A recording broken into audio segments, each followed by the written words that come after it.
So here I am starting the new lesson. Okay.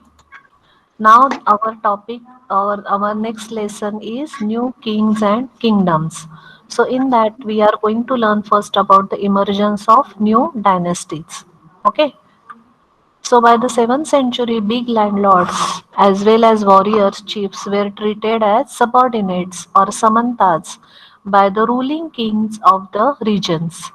Subordinate means next in rank, means after the king who is having the more power, it is subordinate. They enjoy more power next to the king. That means the king considered these chiefs to be next in rank to himself. Because of these Samantas enjoyed great power.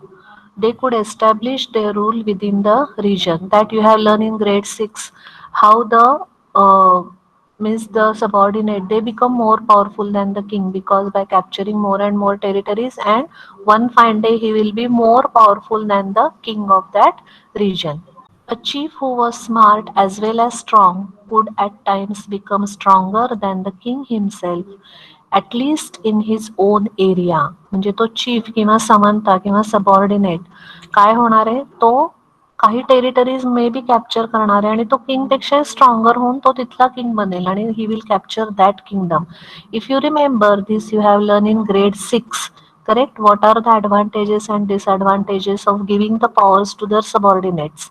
This was the question in grade 6. We have covered the same in that answer. Now, when that happened, the chief would declare himself to be an independent ruler in his own area. So, he will become independent. Okay. Sometimes he would have big ceremonies and celebrations to mark this event in the minds of the people too. How to show off his power? To show off his power, what he used to do, he used to conduct some ceremonies, some celebrations. That way he can show to the king or other kings that how powerful he is. Okay. When a new king would set himself up with his own kingdom, the next king would be his son. It is an hereditary, means you have learned this. It is like a dynasty, means a king, then he will be followed by his son, then again he will be followed by his grandson. So that is in a family, we call that as a dynasty or hierarchy. After him, his son would be king of that area, and then his son, and so on and so forth. This is what means you have seen. If some person has set up a shop and he is doing that business for a long time. Now he is becoming old. Now to whom he will hand over that business or shop? He will hand over to his son. Then son will be the owner of that shop. And again that son will be older. Now he will to whom he will handle it? So he will hand over it to his son. So that way the power gets transferred from generation to generation. Thus, a new dynasty would start. Now, there are pictures mentioned over here, and this we have seen in the last lesson also. So, in that, they have shown us the dynasties that were ruling in India from the 17th century, from the 15th century to the 17th century. It is the first one was Babur, then Humayun, then Akbar, then Jahangir, Shah Jahan, and Aurangzeb. This happened a lot. It was not the end over here. It was continuing. And that is why, in the period from the 7th to 12th century, there were many new ruling dynasties that came into the picture. So, these are the dynasties which are very powerful. They were actually the emperors. You know the difference between king and emperor. So, these all were the emperors, and their ruling period was also mentioned on top of that. Now, the next part of that lesson is administration in the kingdoms. Now, what is administration means? Now, you know that kingdoms are a large area. How to handle those people, how to give them the facilities of road, food, water, education, healthcare. So, how to administer that? That is the main question for the kings to rule their kingdom. And another very, very important thing at that time is maintaining the military to fight wars, to attack the invaders, to fight against the invaders. So for setting up those militaries also, they need lot of funds. So where to get that money from? That we all going to learn in this topic of new kings and kingdoms. The name of the topic is administration in the kingdoms. You know that king wasn't the only person with power in the kingdom. The Samantas were people of power too, means they were also powerful people.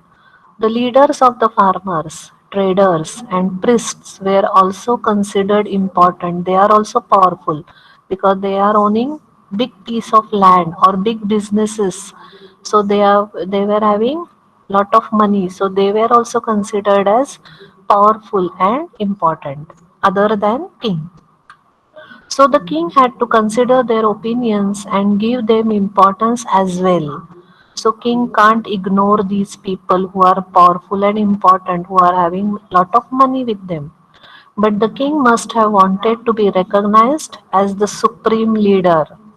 Ultimately, he is the king. He do not want to lose his power, but he don't want to ignore those people also who are powerful. So this is the meaning of the last line. But the king must have wanted to be recognized as the supreme leader. Mean there are leaders from farming areas, there are leaders from the businesses, there are leaders from the churches, priests, but king wanted him to recognize as a supreme leader. How could he do that?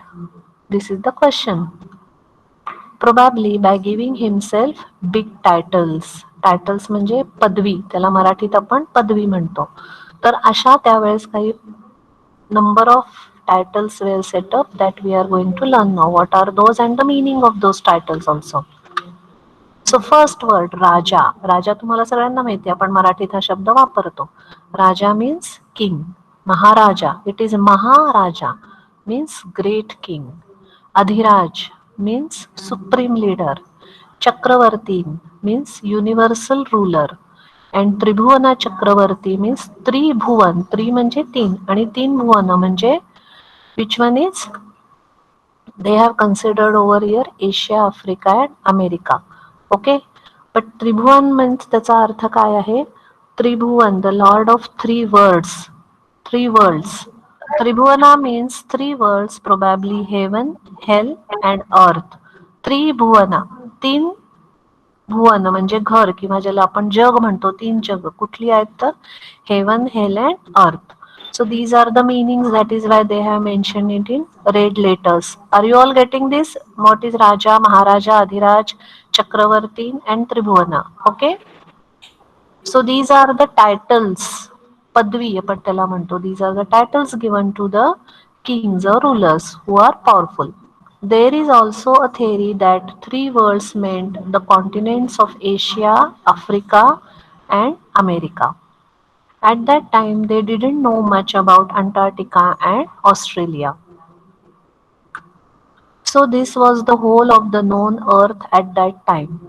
Can you know now guess why a king would want to give himself the title of Tribhuvana Chakravarti? Tribhuvana. I have explained, I have broken that word also and explained you. And Chakravarti. Okay? Type that answers in chat box. So here the PPT is over. If you like our videos, do share them and subscribe to our channel. If you want awesome quizzes, write to us. Keep watching and keep learning with Walnut.